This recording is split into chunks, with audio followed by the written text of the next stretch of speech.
everyone. Thanks for tuning in to episode 2 of Cosmos Crusaders. Today we're going to be interviewing Giannina Guzmán Caloca. But before we get into our interview with her, we just want to discuss a little bit about our name, which is something we should have done in the first episode. But after receiving some feedback, we wanted to give a little bit more context as to why we chose to stick with the name Cosmos Crusaders, despite the history of the word Crusaders and some of the more negative connotations that go along with it. So Gokul is going to go into our thought process behind choosing the word and the definition that we're trying to focus on, and why we think it is a good reflection of what our podcast is all about.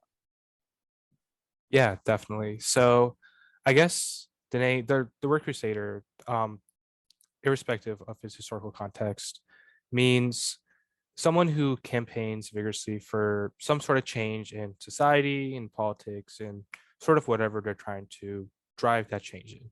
And that's sort of what we envision this podcast as representing. Even by just existing in the field, the people that we're interviewing and our guests are trailblazers in our field because representation matters so much. It's not everything, but without having representation to begin with, that's sort of like the first step to improving things. And I think that the people that we interview are truly crusaders in our field.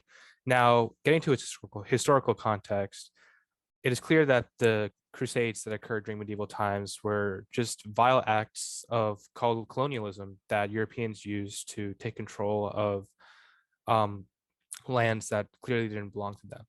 And both me and Simi and Cosmos Crusaders as a whole, we thoroughly denounced the medieval crusades.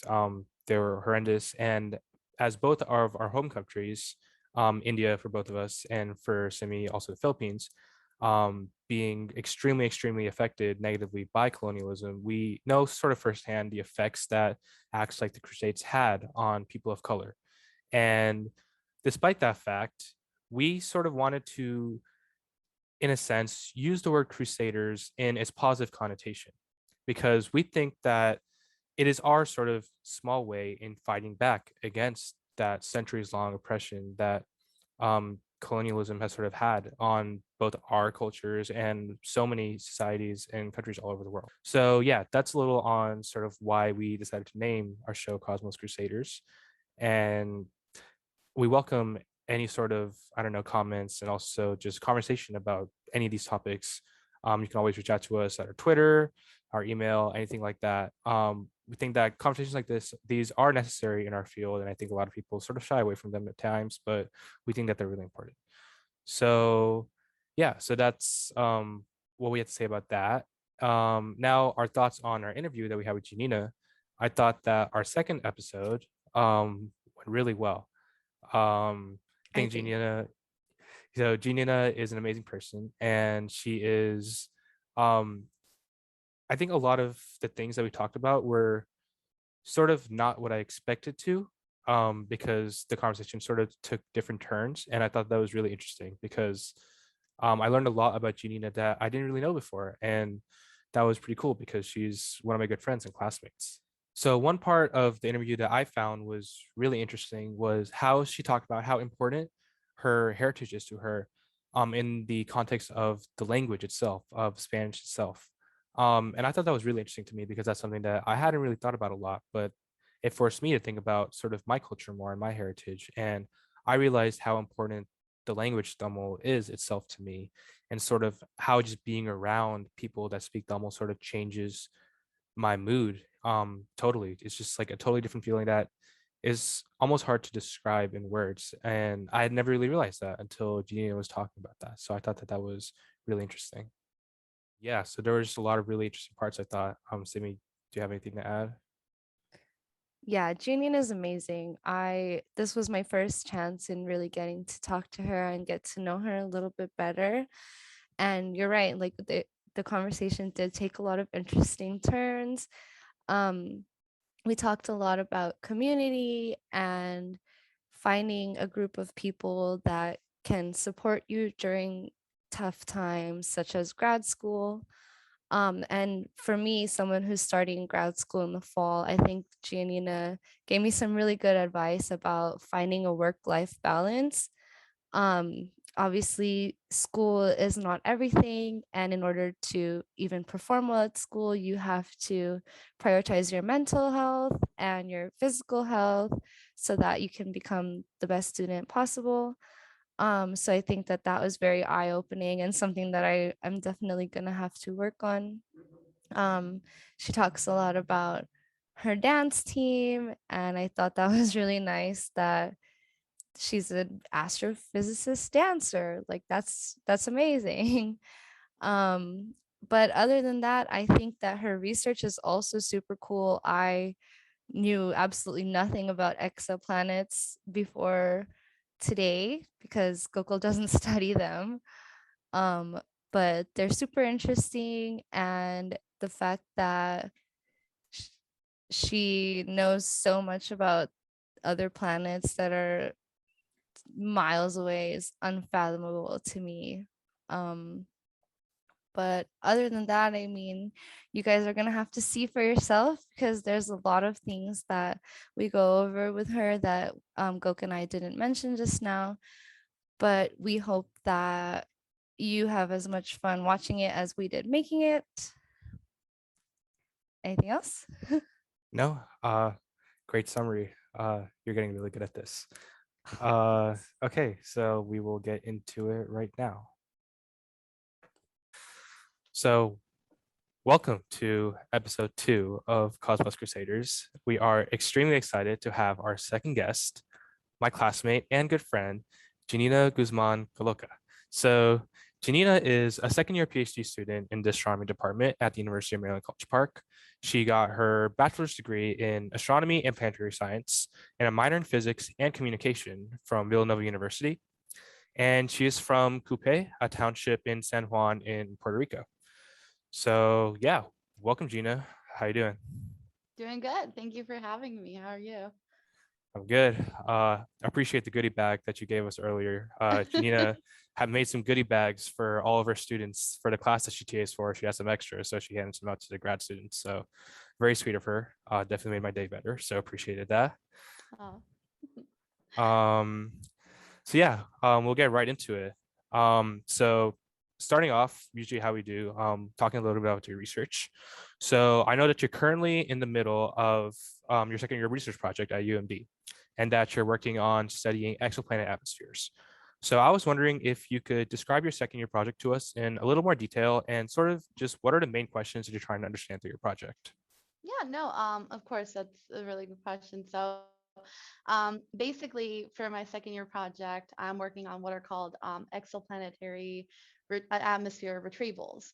And the to explain what a retrieval is imagine basically observations and modeling coming together in one intersection or one bridge.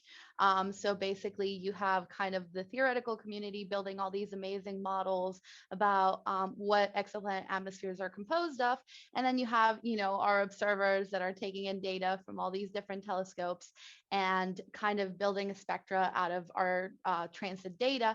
I work specifically with transiting exoplanet data. And basically, retrievals are kind of the intersection where we connect our models to our observations. So basically, it is an algorithm that takes kind of our observation is input, and it basically goes and runs different models against the data until it finds its best fit, or like what's called the best fit model. And the way that it does that is that you have what's called a parameter space sampler. And what that does is just an algorithm that kind of just spits out models for different combinations of parameters and different permutations of parameters, and basically spits out a model that it then compares against the data.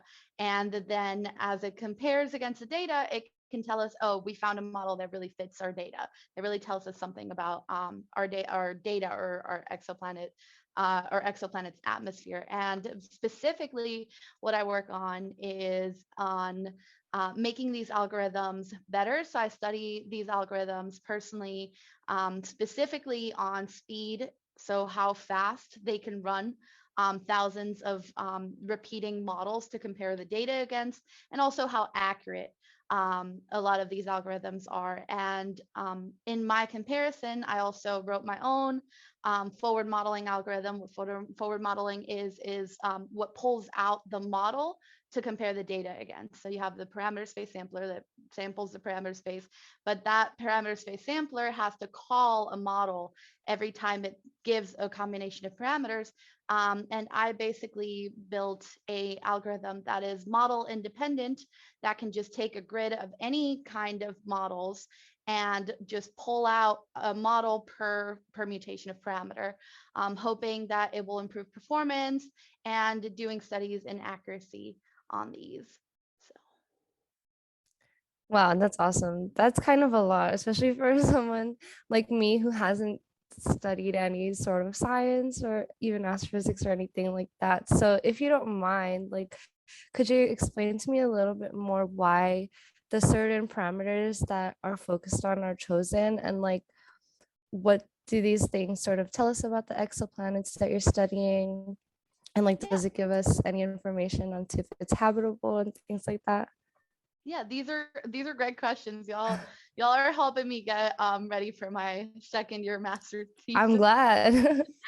um, so some of the parameters that we look, or a lot of the parameters that we look at when we do retrievals, are parameters that can characterize the atmosphere of a planet, right? And these include parameters like temperature, metallicity, what's called CO ratio, and basically I don't necessarily choose those parameters myself. They are basically the common parameters in exoplanet atmosphere models, and they're based off of a lot of our observations that we currently have. So a lot of our models are actually built for what are called hot Jupiters or gas giants. And the reason why that is because we just simply have more observations from them. So we had more to build models off of. So a lot of these parameters that I work with are not necessarily specific, but better at characterizing these atmospheres. If we were to talk about something like habitability, we would have to kind of work on our models a little different and pay attention to different things. So one example of this is in terms of CO ratio, that can be really important in kind of defining where the planet might have been formed. It can define kind of the composition of the overall composition of the atmosphere, or help us understand the overall composition of the atmosphere a little bit better. Metallicity can help us also understand the composition of our atmosphere a little bit better, keeping in mind that for astronomers, metallicity is a little bit loosely defined. So anything kind of heavier than helium, which is almost all of the periodic table. But it does help us define the composition of the atmosphere a little bit better. Temperature, just as it sounds, just the temperature of the atmosphere is often at a specific pressure floor, or sometimes there are models that are simplified and tell us, oh, well, the whole atmosphere is one temperature and this is the temperature that it is. We know for a fact that this is not necessarily the case, but we do simplify our models sometimes in order to draw other parameters and characterize a little bit better our atmospheres. And in the end, if we were to kind of port that into something like habitability, and we wanted to talk about whether this tells us something about the planet being habitable or not, we would actually have to extend our models a little bit because of the fact that a lot of what we have right now is based on gas giants and hot Jupiters that are close into their stars. If we start talking about rocky exoplanets, there might be things that are different in our models. We might want to focus on a different dominant chemical composition. We might, instead of paying attention to CO to C to O ratio, we might want to pay attention to how much water there is in the atmosphere. We might want to pay attention to how much methane, CO2, things that we might consider biosignatures. And we might even be able, with our models, to kind of define an overarching habitable parameter or habitability parameter, where we say, oh, well, based on the chemical complexity of the atmosphere, based on the chemicals that we found on the atmosphere, this is the probability that it might be habitable. So the models would change a lot.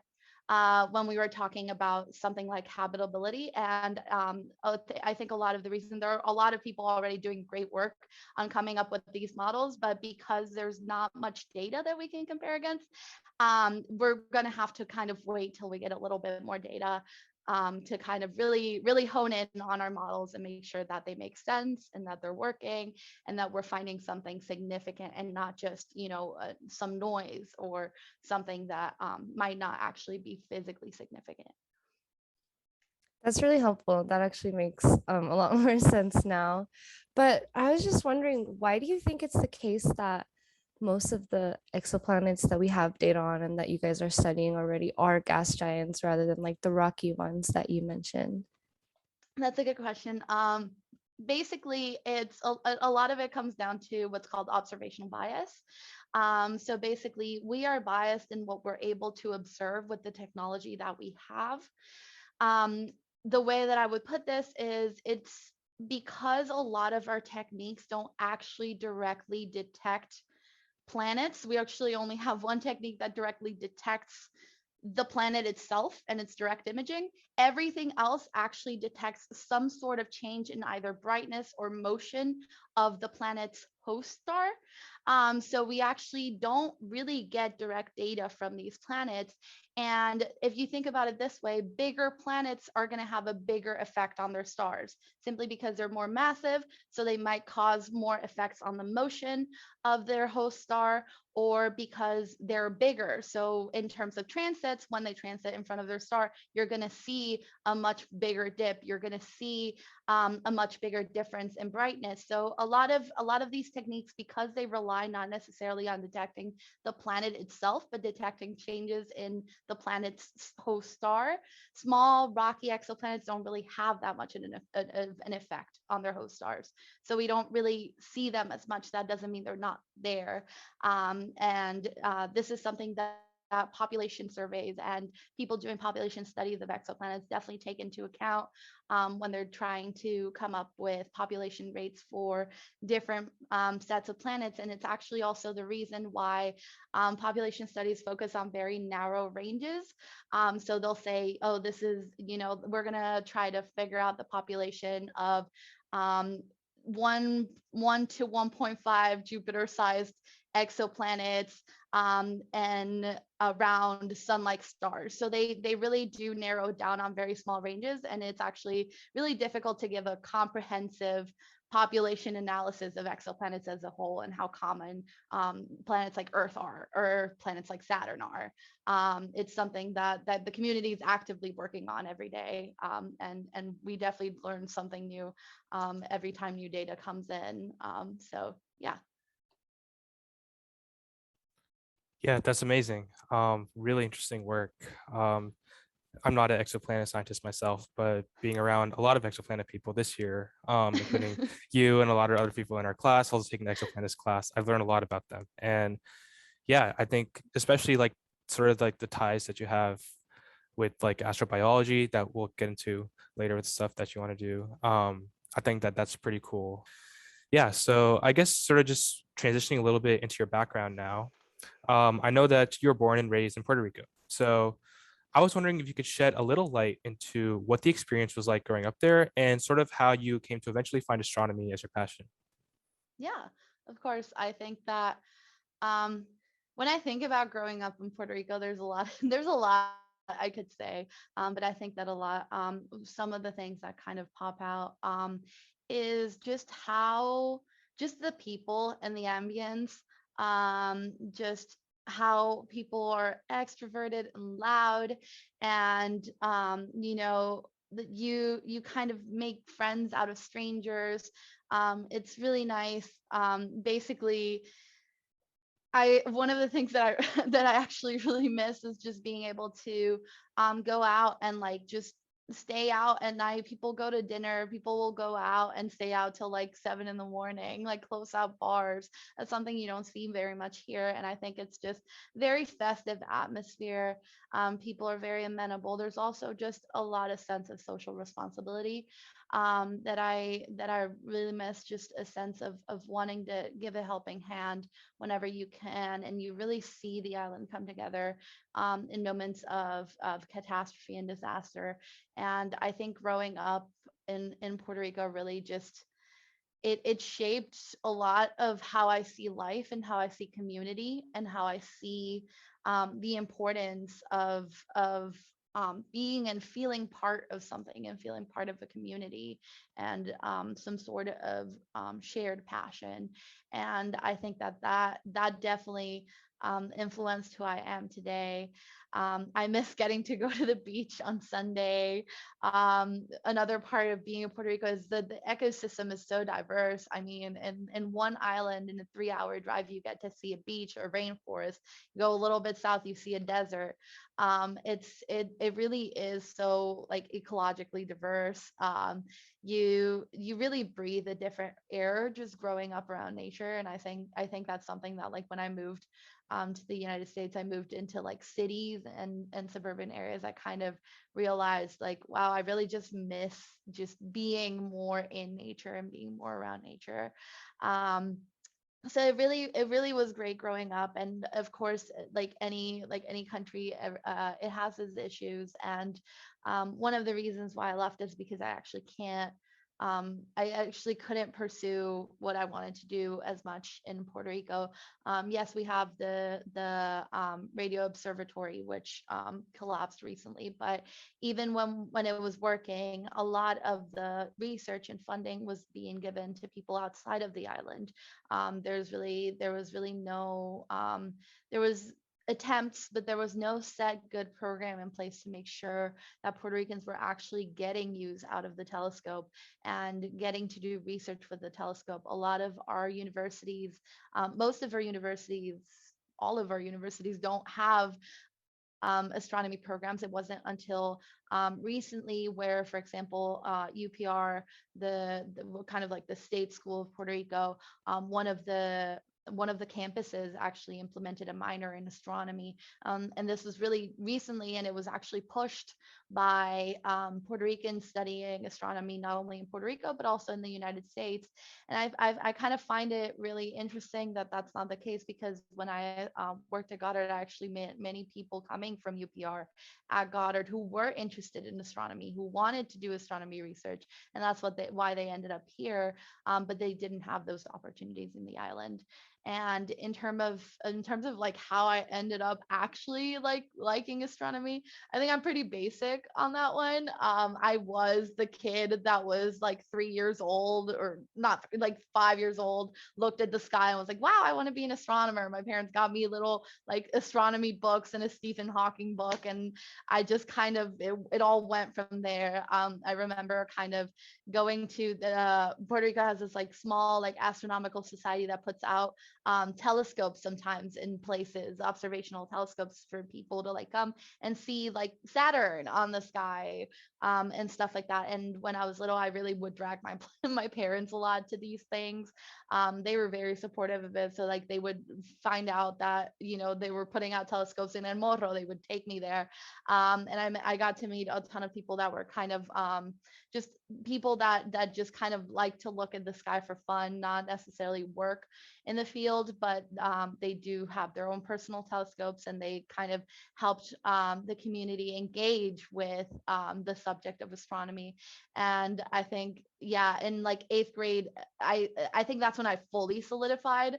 I know that like my parents do have a video of me like even younger than that saying like I want to work at NASA. So like it was there from the beginning.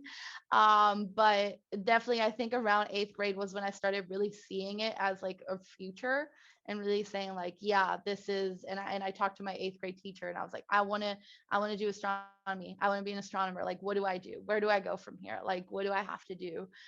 So yeah, I think that like pretty basic. I kind of just was that one child that you hear about in all like graduate school applications. It's like, oh, I saw the sky when I was 5, and I loved astronomy since then.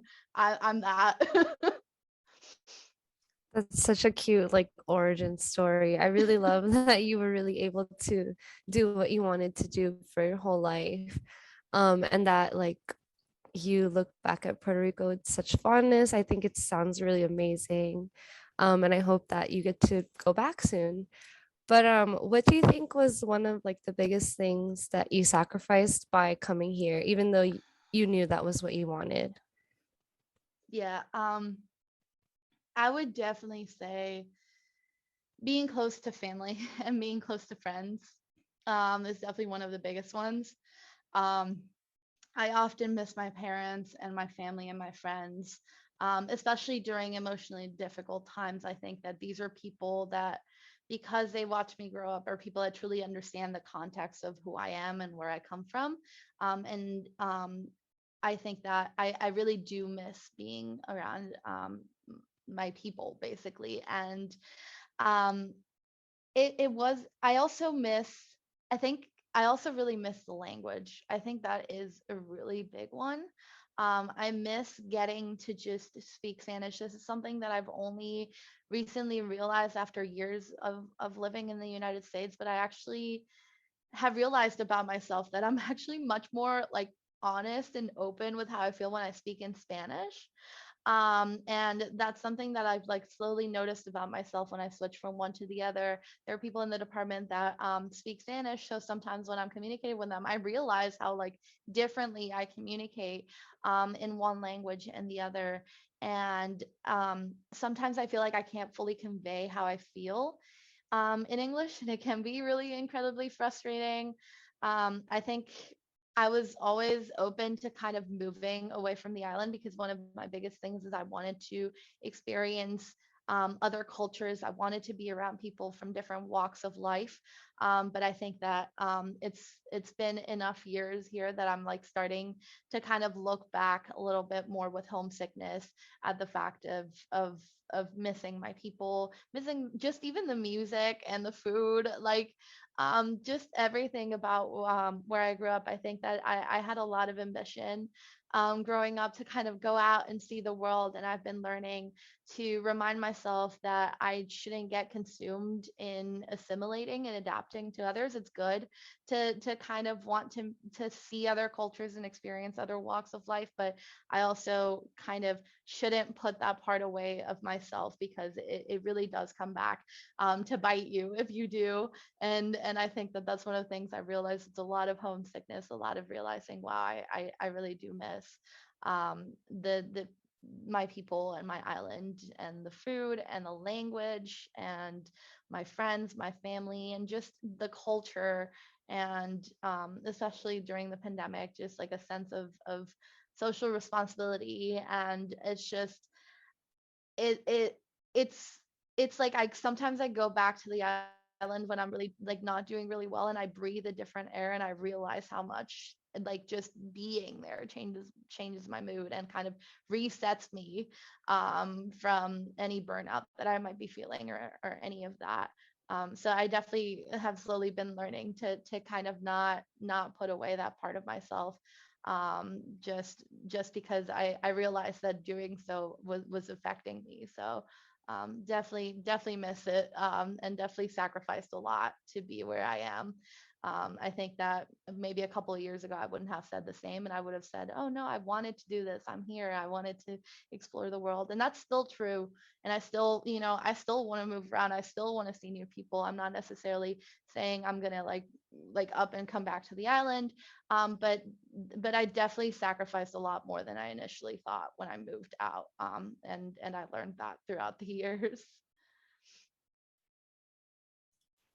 Yeah, that's just really telling of not only just how strong the culture is in Puerto Rico. I've never been there personally, but I've definitely heard like from you and from others who've talked about Puerto Rico about how strong that sense of identity is about Puerto Ricans and how proud you guys are of your heritage. And I think that's really amazing. And it shows a lot about you and your strength for how you're able to sacrifice so much to really sort of leave all that back home so that you can come here and like study what you want to study. Yeah, it's amazing that I guess now you're like thinking more about not really assimilating, because I think as people of color, we should never assimilate, in my opinion. Like we should always bring the parts of our identity that we find that we hold dear to us to our new countries, new places, and sort of not flaunt them, but like hold them, like be proud of them, because like Yeah. our heritage are is like extremely important. Um, So I guess now getting into your undergraduate studies, I was wondering, why did you decide to go to Villanova to study your undergraduate studies, and what your experience was like there academically, especially as a foreign student? Um, so why did I decide astronomy? Just astronomy 3,000 times. Basically, it was a program where it was separate from the physics department. I talk about this a lot. I understand and I recognize that physics is the foundation of what we work on, but for me, I don't find physics interesting unless the application to astronomy is there and clearly in my face. I genuinely will be bored out of my mind in context where I only do physics and I have to kind of, imagine myself trying to come up with an application to astronomy. I only find physics interesting in the context of applications that I find interesting. In my case, astronomy, and now even more specifically, is exoplanet science and spectroscopy. So really, I kind of, even before I applied to undergraduate, was really already looking for astronomy, like places that had astronomy departments, not physics and astronomy or just physics, but there's professors that do astronomy research. I wanted an astronomy department. I think that's part of the reason why I went to Villanova, and my experience with the department was incredible. I think that because it is such a small department, I really had a lot of chances to communicate with the faculty a lot more than some students do. For example, in state schools like UMD, as a TA of a professor who teaches a 200-person class, I can't even imagine a student like having time for that many students in terms of actually engaging them and like having them come to office hours and all of that. So basically, having such a small department like what it is at Villanova was kind of a side effect that I wasn't expecting, but was really, really good. It's just having these small classes feeling important in the department because of the fact that not only are we a small department, but there's no graduate students. It's all undergraduates. And I think that that definitely gave kind of a sense of importance to the undergraduates that was that I valued a lot, and I felt valued by the faculty. I felt like they actually were invested in my future, and that was really important to me. Um, Academically, I think that Villanova was just a really enriching experience because of the department that I was in specifically. I think that the department itself did a really nice job of kind of preparing me for research. Specifically, we had professors that were really big on not only giving problem sets, but like giving research projects out like during class. Just, you go, you do something, you write up something for class, and those things were very valuable to me and learning how to conduct research. So I really did enjoy my time at Villanova in terms of the department. It might have been kind of opening it up a little bit more, a little bit of a jarring experience, because Villanova, after all, is a private school. It is very full of privilege, and I think that it was for me a little bit jarring to see how much wealth some people actually hold, moving from an island where the median income is $20,000 a year. It was just very, very jarring to see people kind of how nondescript people like just paraded their wealth, and not necessarily because they meant to. It's just that's how they grew up. That's what they grew up with. Like they were meaning to kind of make me feel bad. And I don't hold it against the people, but it was very jarring to kind of see how much access to resources some of these people had that I never had in my life. I couldn't even dream imaginable. And I'm not even speaking from the sense that I was like, I, as a Puerto Rican myself, like growing up in Puerto Rico was actually very privileged. I was an only child. I had a lot of things given to me that I was very lucky to have. And even then, moving here was, and especially to a very privileged school like Villanova, was very jarring. And I still met incredible people and wonderful people, but just little things like going out shopping with your friends or planning travel, or going out to dinner and picking what restaurants you can go to, like even small things like that really kind of weighed on me, how different of a background I came from in comparison to some of the other students. And again, I'm not even speaking as someone who grew up in some of the worst cases that we have in Puerto Rico. So it's incredibly disorienting for a little bit. But I think that between my department and my dance team, I think that I really found kind of my space in the university where I felt safe and I felt like there were people that understood, even if they came from different backgrounds, understood my walk in life. So even though, looking around to kind of the bigger population of the university, I felt a little bit out of place. I really did find my niche, and it was a really nice experience to be there. That's awesome.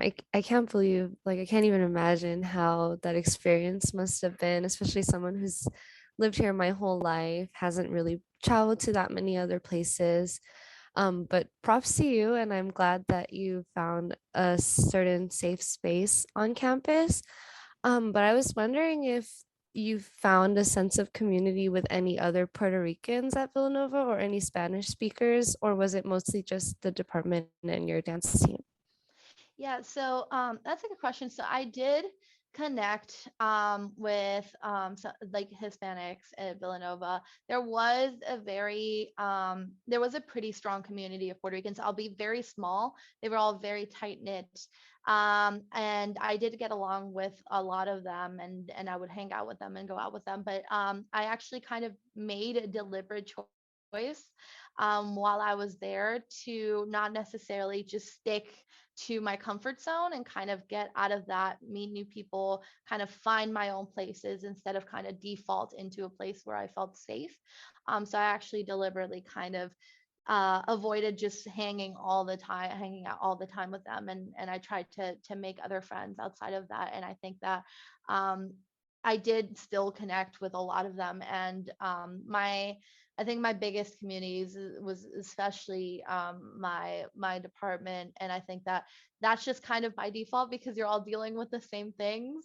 So you kind of you hang out every day, you're in class every day. So I love my cohort from my undergraduate university, but I also really found a really strong community in my dance team. And because we were a multicultural dance team, I think I got exactly what I wanted, which is to meet people from different backgrounds, from different stages and places in life, and really got to experience like the world through other people's eyes. And I think that's what I was really looking for when I left Puerto Rico, and I still look for is to connect with people, even if we are worlds apart in how our backgrounds are and who we are.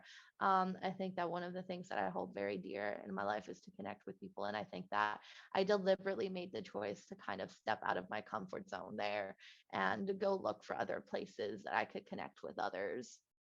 But it was really nice to have that as a backup. It was really nice to have that sense that there is a community I can turn to. And when Hurricane Maria happened, that became really important. I had in my dance team um, someone who knew a person from Puerto Rico in class, and that person, they actually couldn't reach their family, and I actually made my family, once I finally got contact with my family, I asked my parents to kind of go and see and find out if they were okay, because this other student just couldn't, like, didn't know anything about how their family was doing. So kind of having that community in the background was really important, especially in something like when Hurricane Maria happened, and being able to kind of rely on each other and help each other when that happened was really important.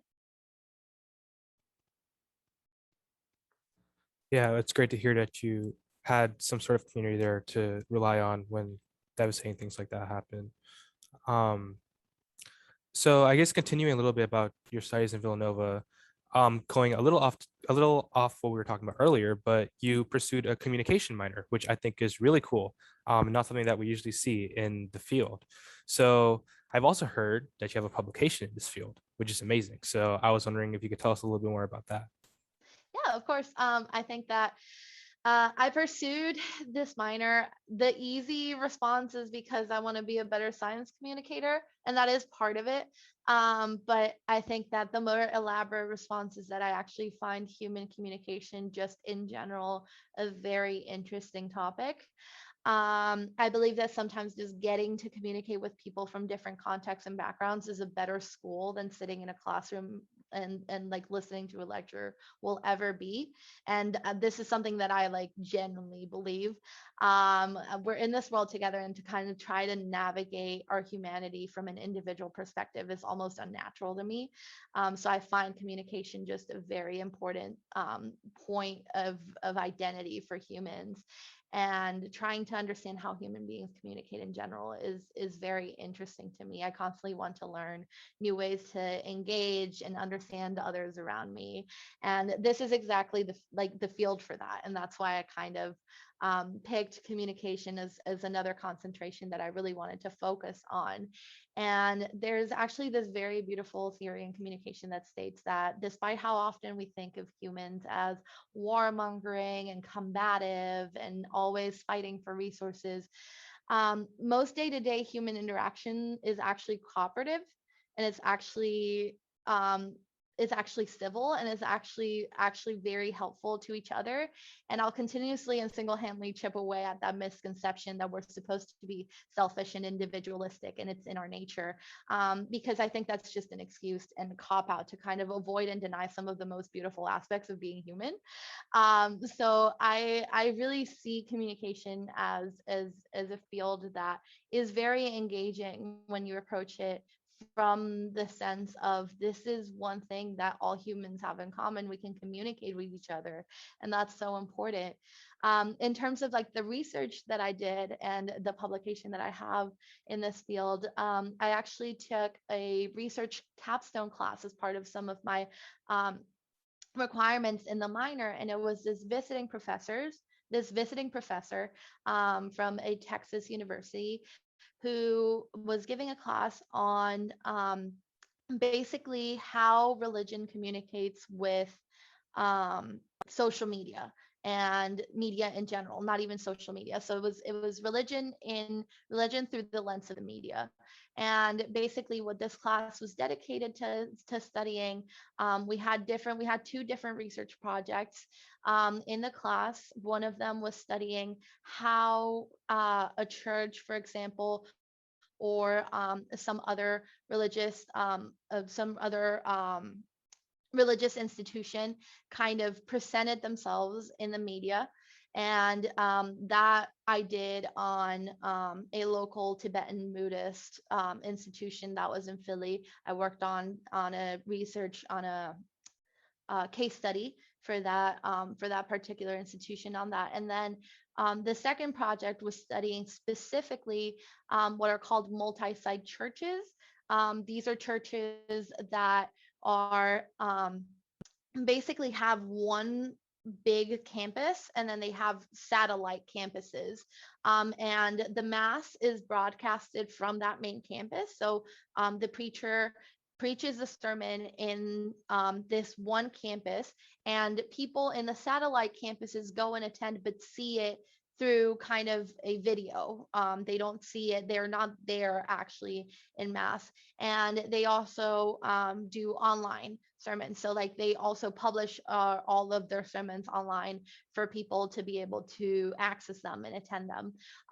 That's basically the definition of a multi-site church. And we did kind of I think it was 6 week research case study on, we were given one institution. So for me, it was Epic Church of Philadelphia.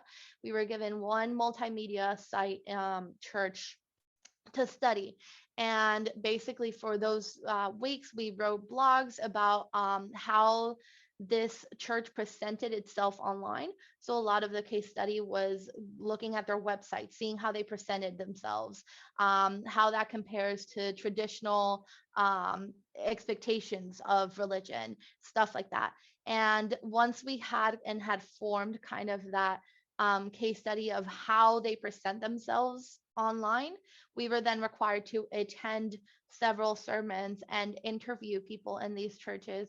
And kind of the research itself encompassed comparing their online persona, basically their online presence versus their in-person presence. Are they using media? So are they using websites? Are they using media in general as a form to bridge the connection from themselves to different communities? Are they using it kind of as just a tool where they just put information, but everything is still kind of focused on the church itself? Or are they using it to rebuild the idea of what religion is? And that was kind of the study. And I personally found that Epic Church of Philadelphia kind of had a bridging connection between its personal, its in-person presence versus its online presence. It was utilizing media, not necessarily only as a tool, because it did have interactions that happened online. So it did have its own space online, and that is important. It has its own online identity. It's not just an extended tool or an extended hand of its identity in person, but most of the components of what it meant to be part of Epic Church of Philadelphia remained in its in-person component. And basically, we all kind of worked on these different research, and I was basically, my professor reached out to me and asked me if I wanted to be part of her paper, because she really liked my work and my case study that I did with Epic Church of Philadelphia. And basically I agreed to it, and after that was a couple of months of editing, as there is for any publication, and kind of synthesizing everything. But in the end, it did get published, and I do have an author publication on this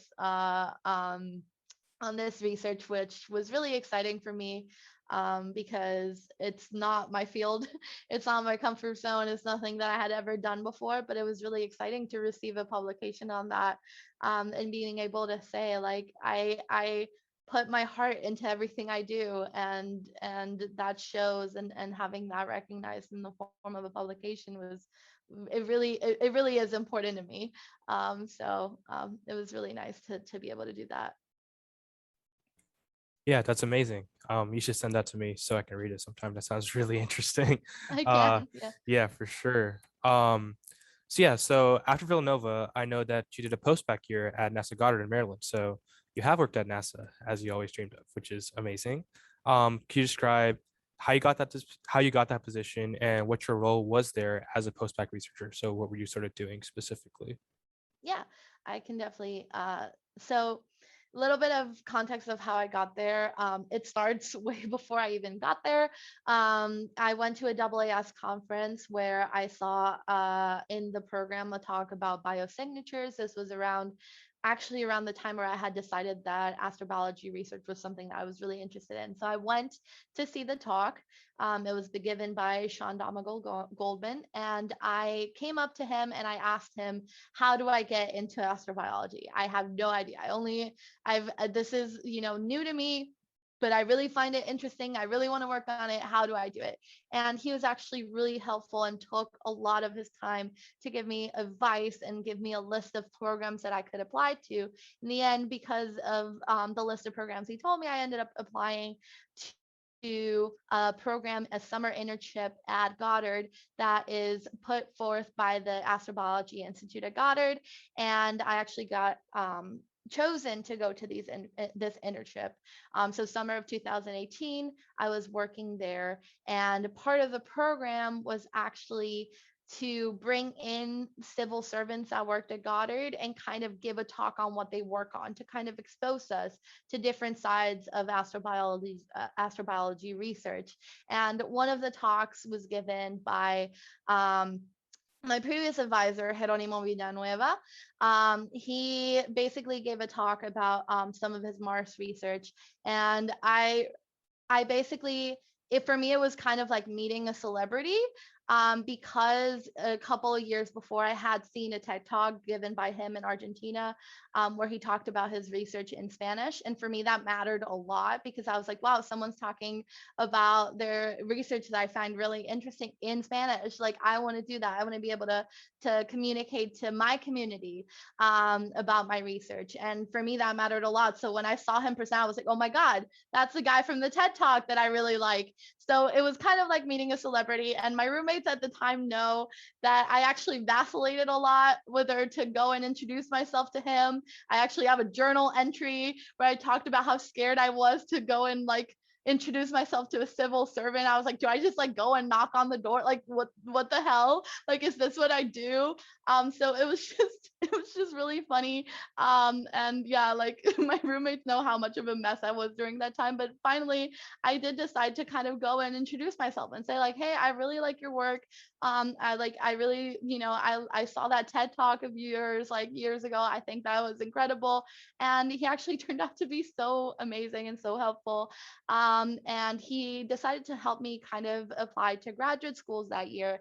It turns out that because there was a project that I really wanted to work on in this specific university, I kind of put all of my eggs in one basket and ended up not actually getting chosen for the project. And that rejection actually hurt a lot. But at the same time that I received that rejection, Geronimo actually invited me to work with him for a year at Goddard as a post-bac. And even though I was waiting for other opportunities that might have come around, as soon as I heard that I got to work at NASA again for another year, I was like, yes, let's do it. This is what I want to do. And basically that's how I ended up doing kind of my post-bac at Goddard. And what I did there was actually laying the foundations for my current research project. During that year, I developed the algorithm that I was talking about earlier, that I'm now using to compare against other models and algorithms. So it was really important work that I got to do with a person that I really admire. So it really was kind of a rocky path to get there, and I think that talking about like the first round of graduate applications and how I got rejected, it's just a testament how it's a testament to how you don't need to follow one path to get to where you want to be. And that was just a very important discovery for me during that process. And as soon as I was receiving a rejection, another door was opening. And that was like I realized how much of myself I should trust, and trust the fact that if I put in effort and I have that ambition, I will make it to where I want to be, regardless of what path I end up taking. So that was really important to me, a really important realization, a really important experience to get to work at NASA for a year as a postdoc. It definitely solidified the fact that I want to be a research scientist. Wow, that's an amazing story. I guess I also want to emphasize, especially to maybe undergraduates that are watching this or listening to this who didn't have successful graduate applications, because I have heard that this cycle was really rough. That there's still a future for you in this field for sure. The thing is with grad apps is you can talk to any grad admissions staff member. It's a crapshoot. There's so many Mm. qualified applications, so many qualified applicants, and just not enough spots for people. So amazing researchers like Giannina, like somehow don't get into any grad program to their first round through. But it says a lot that you're able to persevere on, do really well in the postdoc position, and have the strength to apply again, and then eventually get accepted to UMD, which is really amazing. So yeah, just wanted to stress that grad admissions has no, basically, I don't know, like it's not indicative of who you are going to be as a researcher, for sure. Correct. So yeah, so now getting into your current position as a grad student at UMD, um, I know that you are currently the graduate student council representative for the second year class. So you serve as a bridge between sort of like the students and the faculty. And you are doing a lot to push for positive change in the department, which as grad students, we all really appreciate. So I was wondering sort of what are you prioritizing when it comes to making the department a better place? That's a good question. I think that one of my biggest priority as a representative, I would say, is advocating for my classmates and their needs, but that just comes with the job. My more personal priority is kind of driving the point home that department culture relies on more than just academic interactions. Department culture relies on everyone, not just graduate students. And although time is scarce for everyone, the same way that everyone is expected to set aside time to attend academically enriching and rigorous events, everyone should also be expected to aside time to attend culturally and personally enriching events. And the only way to bridge gaps and understand each other is to actually put effort into ourselves as people and not just as researchers and academics. And I think that as a grad student council representative, I think that is, if there's one little thing that I can leave to the department, one little mark that I can leave to the department in my years here, is just to make people understand that we need to grow as people and not just as academics and not just as researchers. That is what makes a department strong. That is what makes the department culture better. I respect that a lot. I think that could be beneficial to everyone in the department. And that's awesome. I can't wait to see if it works out that way. Um, so just a little bit more about the department now. Your advisor, Eliza Kempton, she's, to my knowledge, one of the only two female faculty in the entire department. So obviously this is something that we want to see change.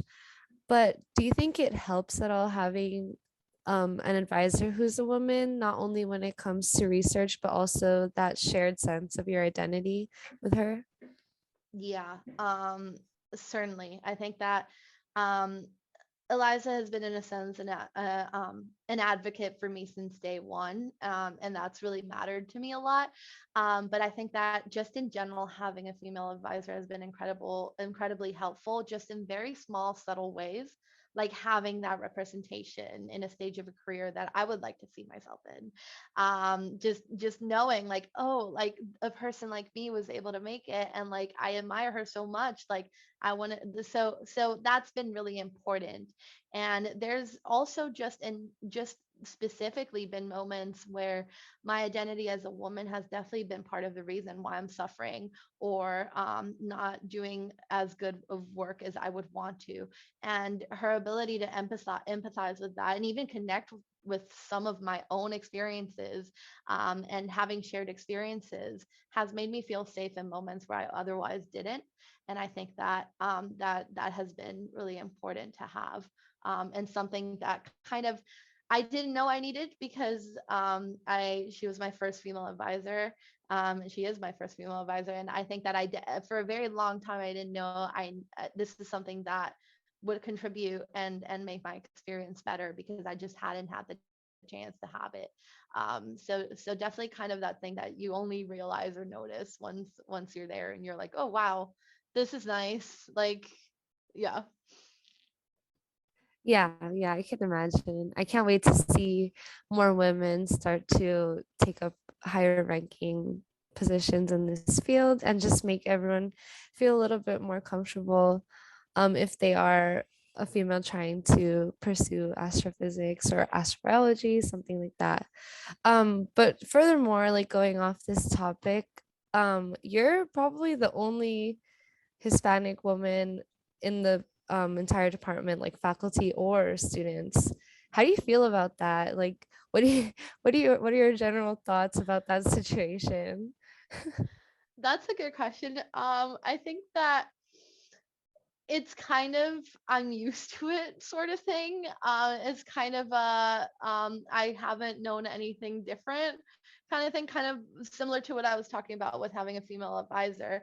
It's just I've sort of built myself to be used to it and kind of not see anything wrong with it. And I guess that is just part of me just assimilating to feel like I belong to something. But I definitely think that um, if I give it a little bit more thought, if I sit down and stew on it a little bit, I would love to see a lot more Hispanic, especially Latinas in STEM. And um, I'm of course motivated to work with programs. So I've worked with this program called GSMI Científico Latino, which is a mentorship program where you can help Latin American students apply for graduate programs in STEM.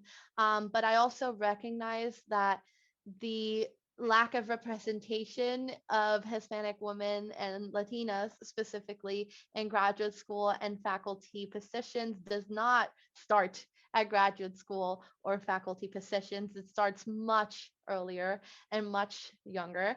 And I would also like to get more involved with these communities from early on. A lot of women, especially Latinas, do not even make it to the point of applying to graduate school or a faculty position because of lack of resources, lack of representation, and even cultural roadblocks. And I want to make sure that we work with kids early on to make them understand that they can be here if they want. They deserve to take up that space if they want to take it up.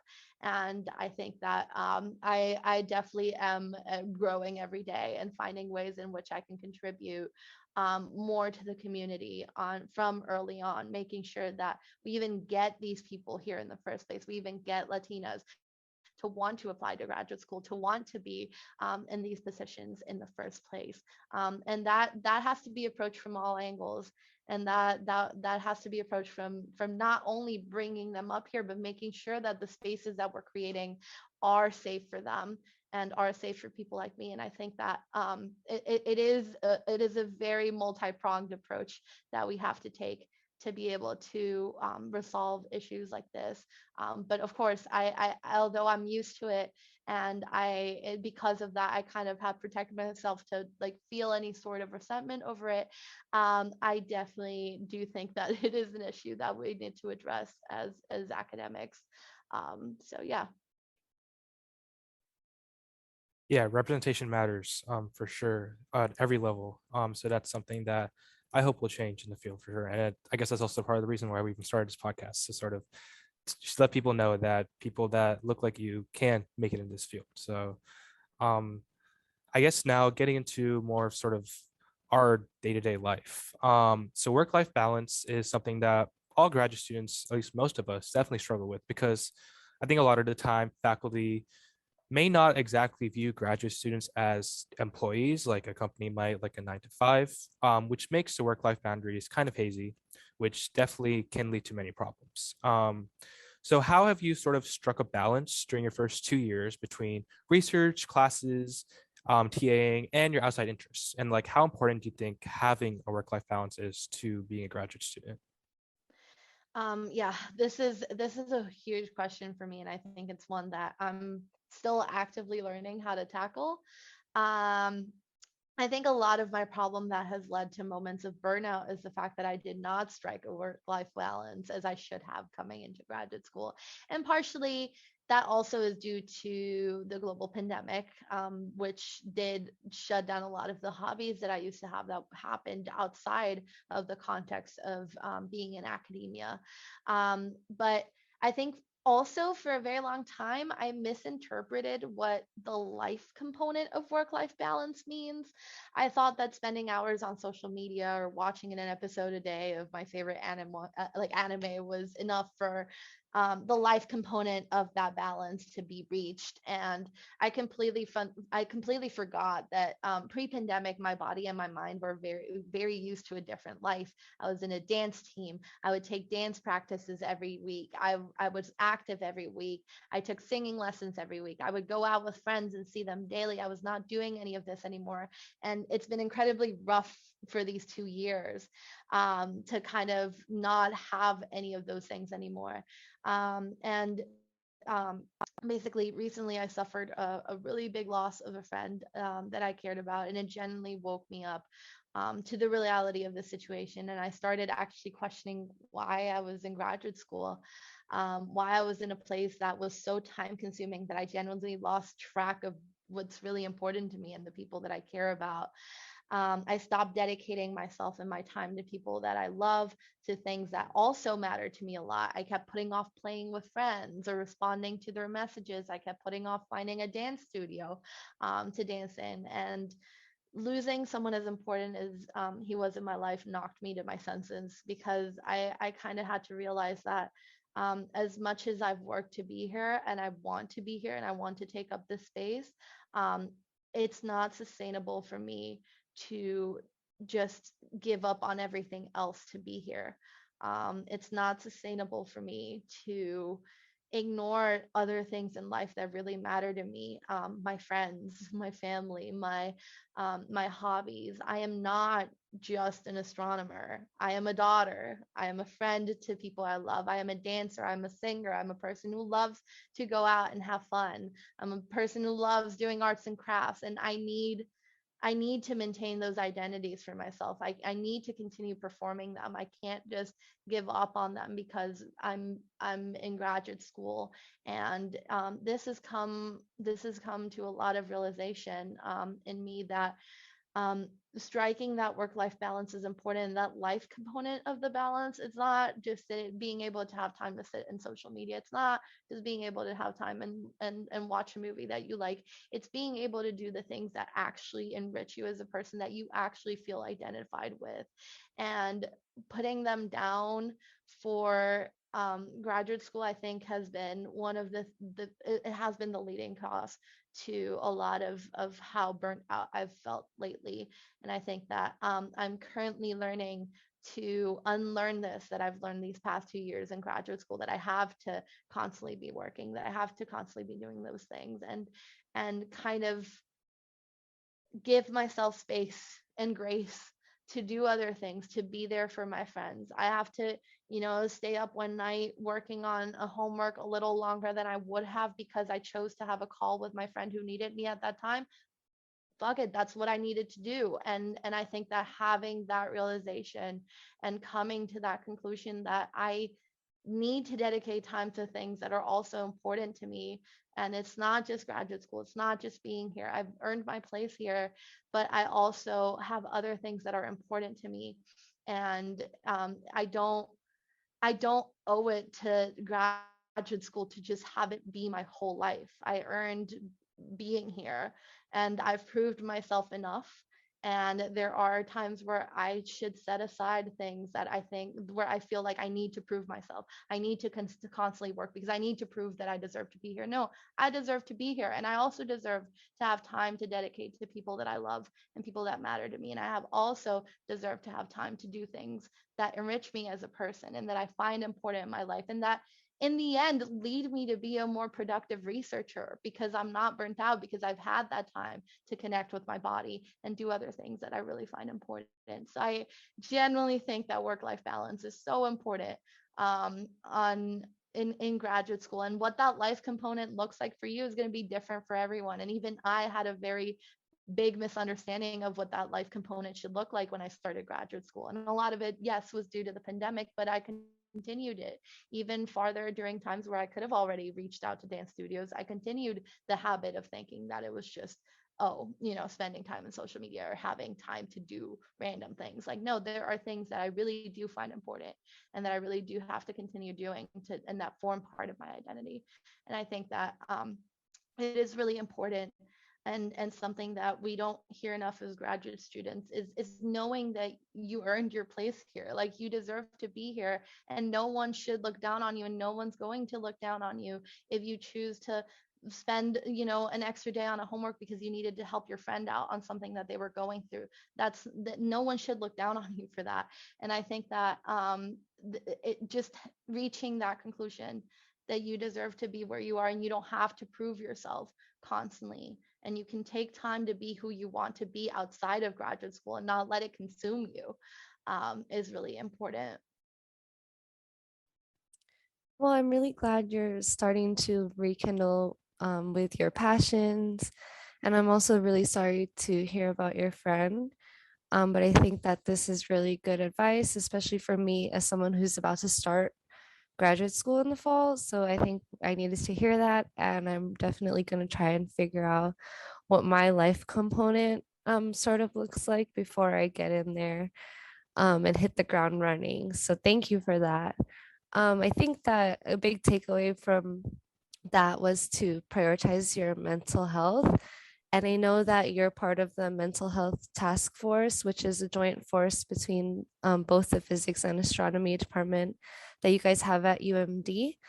So to my understanding, you conduct a survey every so often. But based on the previous survey results, do you feel that most of the graduate students that are in at UMD have a sense of work-life balance? And if not, are there any resources that your campus or your task force has put into place that can help students figure out how to fix this issue? Yeah, of course. So I think one of the big things that I would say is that the survey itself mostly gauged things like advisor support and imposter syndrome. And work-life balance does play a big role on the results of things like this, but it didn't measure necessarily work-life balance directly. We did have discussions, debrief discussions with the department at what's called a Bang seminar. We had a Bang seminar dedicated to talking about the results from this survey, and work-life balance actually came up because, as I said, it is an important component of what we feel is the support that we're getting from the department, or whether we have more or less imposter syndrome. And when it came up, it was a really big point of discussion. And I think in terms of um, having most students a healthy work-life balance, as I said, with the survey results, I can't really answer that question because we didn't probe that directly. But based on the discussions that happened at the debrief with the department and the students that were there, it does seem that this is a really big problem that is contributing to a lot of the results that we see on this survey. And in terms of resources that the task force has come up with, we're actually in the process of writing the report, and a lot of my responsibility is to come up with ideas in how we may remedy and the results from a survey like this, how we may make issues like imposter syndrome not as prevalent in our department. But in terms of healthy work-life balance, one of the things that the graduate council did, and specifically me and another member of the graduate council did, is we wrote up a survey about workload. And the reason why we wrote this survey wasn't for the department or the faculty to see. In fact, they don't have access to it. It was mostly for us as a cohort to kind of gauge how much we work a week, how much we work a year, so that instead of having these unhealthy blind comparisons that we make against each other, where like you don't know how much the person next to you is working, but you're assuming that they're doing so much, and you need to prove yourself, and you're assuming that everyone else is working so hard and you're not, and you need to prove how much you work. And the point of this survey was to kind of have people fill it out, and so that we may digest the results and kind of show everyone that we're all working hard. You don't need to unhealthily compare yourself to other people and how much they work. You're allowed to have free time. People can take free time. So basically, these are this survey was kind of built to address a little bit of how we handle work-life balance in the department, and see how people in our cohort handle work-life balance, and kind of probably like at least come together and kind of provide a unified profile of like what a healthy work-life balance looks like to an astronomy UMD graduate student. Yeah, so that's amazing, and the work that you're doing is definitely going to impact our department in many positive ways. So I think we're all really thankful that you're so involved with that. And I think that more students getting involved with the mental health task force will be really beneficial. Definitely something that I'm going to look into during my time here. So now looking into your future, um, I was wondering, what are some ideas you have to expand your second year project, maybe eventually even into your thesis? That's a good question. So basically, one of the things that we can do moving forward is actually use our algorithm with real data. So we have JWST data coming in and starting actually pretty soon. A lot of the observation windows from the early data release program start around July, end of July. So it's really exciting that the community is already going to have data coming in. And I think that one of the really fun things would be to test this algorithm with real data, especially because it is a model independent algorithm. And that's kind of a lot of the important implications that we are looking at with having a model independent algorithm is that you can input any grid of model. So you know how we talked about earlier, how if we're talking about rockier planets or we're talking about habitability, we're going to have to constrain the atmosphere in different ways that we constrain hot Jupiter atmospheres. So a lot of the retrieval algorithms that we have built nowadays are basically have that radiative transfer code integrated that runs the parameters that we find interesting for hot Jupiters, and it's integrated into the retrieval. So it actually a lot of these retrieval algorithms are going to kind of not be as relevant if we're looking at smaller planets, or we're interested in a different chemical composition, or we're interested in different parameters for our atmosphere. And one of the things that a model independent retrieval algorithm can do is that you can just build your model separately. And once you have your grid of models, once you put in all the parameters that you want, you have your grid of models, you can then use them with your retrieval. And the retrieval itself doesn't depend on how you choose to characterize your atmosphere, because all the models are external. They're coming in from a different source. You're not running the models directly through the retrieval code. So one of the things that would be really interesting is to see this algorithm applied to real data, and maybe even applied to models that are not hot Jupiter atmospheres, that are, you know, rocky exoplanet atmospheres, and what we expect them to look like. So that would be really exciting to see. Yeah, that's really exciting research. So I'm excited to see how that progresses in your future here for sure. So I was also wondering, because I know that you're one of the organizers for AbGradCon.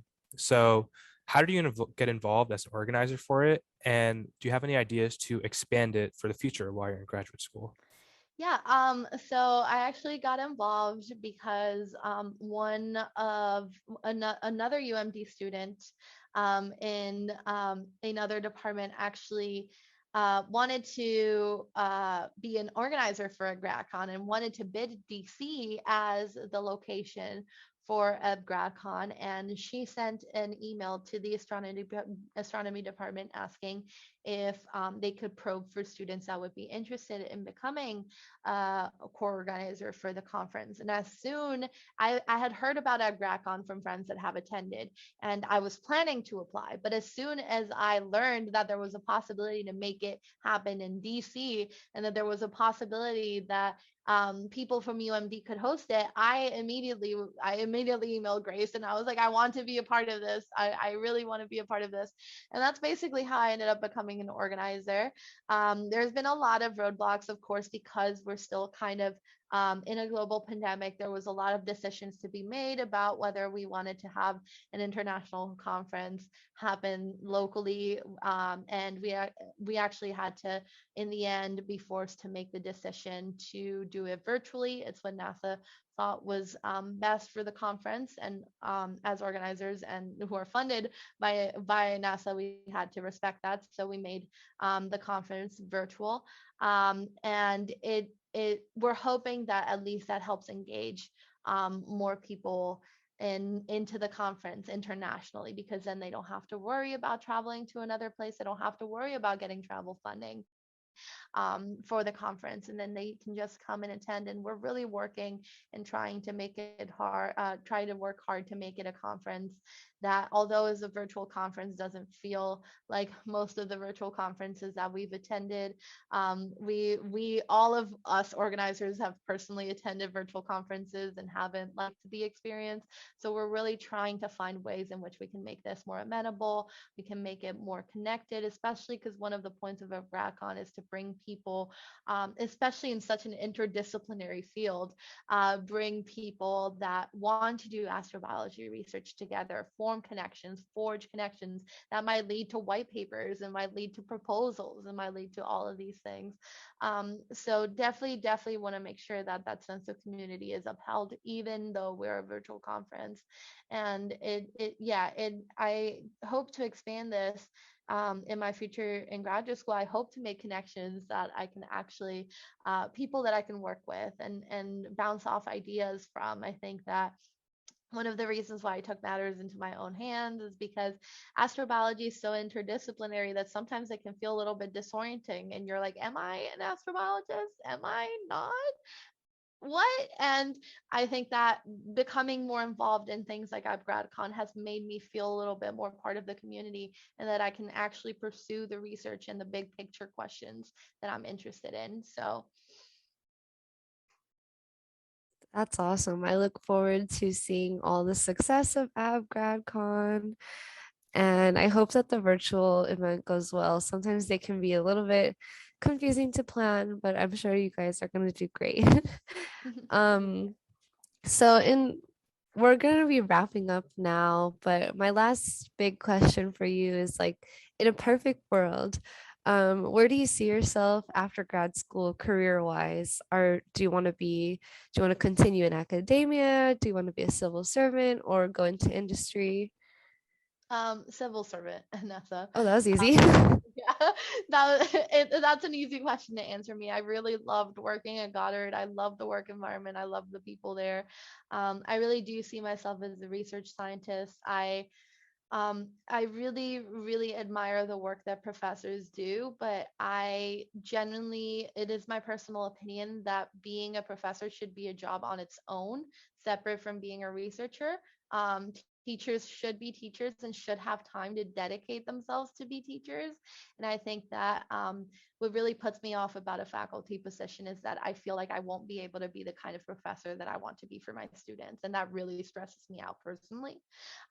So I really do prefer a position where I'm a research scientist and I get to mentor students one-on-one, because then I can actually dedicate time one-on-one to these students and kind of adapt how I teach and how I mentor to my students' needs, which I don't feel like I can do in a classroom of 200 students like you see here in University of Maryland. So definitely civil servant. I think that if I went the professor way, I would want to just dedicate myself to be a professor, and then I wouldn't be doing the research that I want to do. Definitely just research scientist, civil servant. It would be in a perfect world, would be my ultimate goal. Great. Well, yeah, whatever position you end up getting after graduate school, the field is very lucky to have someone like you, Giannina. So just ending with some quick hitters, as we always do. So what are your top 3 favorite Puerto Rican dishes? Pernil, which is kind of like Puerto Rican pulled pork. Tembleque, which is a coconut custard like dessert, and sorollitos de maíz. I would say it's like cornmeal fritters with like, but sometimes, a lot of the times they're like street food, and sometimes a lot of times they're like filled with cheese, and I love that. Those all sound fire. Yeah, I need to get some Puerto Rican food. I don't think I've ever actually had it, but yeah, all We those need to sound go to La amazing. Famosa. There's one in DC. So Bet, for sure. Um, Next, top 5 artists. oh God. Sleeping at Last. The Script. Those are my two. Those are top 2. One Direction. Uh, let's see. Cani Garcia. Those are we have 4. Last one. Oh God damn it, this is hard. Donald Glover, Childish Gambino. I like the range of artistry we have going on over here. That's awesome. I too love One Direction. I appreciate someone who also loves Okay, next quick hitter. Top 3 favorite female astrophysicists. Ooh, okay. Henrietta Leavitt, uh, Jocelyn Bell, and Jill Tarter. I'm gonna have to Google these people right after this. Do it. Cool. Okay, Amazing, last one. amazing women. I'm sure. Last one. Top 3 favorite exoplanets. um, TRAPPIST-1e, TOI 700D, just because they're Earth, like close to Earth-sized habitable zone planets, as I like. And then I guess the first transiting exoplanet, which is Ogle TR56b. Yeah, this naming system's crazy. Oh, it's so, sometimes my advisor will pull out like names like just randomly. I'm like, how do you remember all of these? I don't understand. Well, thanks, Gina. Really appreciate having you on. Yeah, it's our second episode only, so I'm still in the very beginning stages of the show, but we are extremely happy to give you the platform to share your story and the causes that are most important to you. So yeah, I will see you soon at Colloquium. Thank you for having me, honestly. I really do wish for you all the best in this podcast. I think that you're doing a great thing here. And I really appreciate you guys inviting me and asking amazing questions. Honestly, made me think. So I really appreciate it. You really do put effort into this, and I hope you know that it's appreciated by me and hopefully the rest of the community. So Thank you so much. That's really Thank you. sweet. Thank you. Well, see ya. bye. Bye.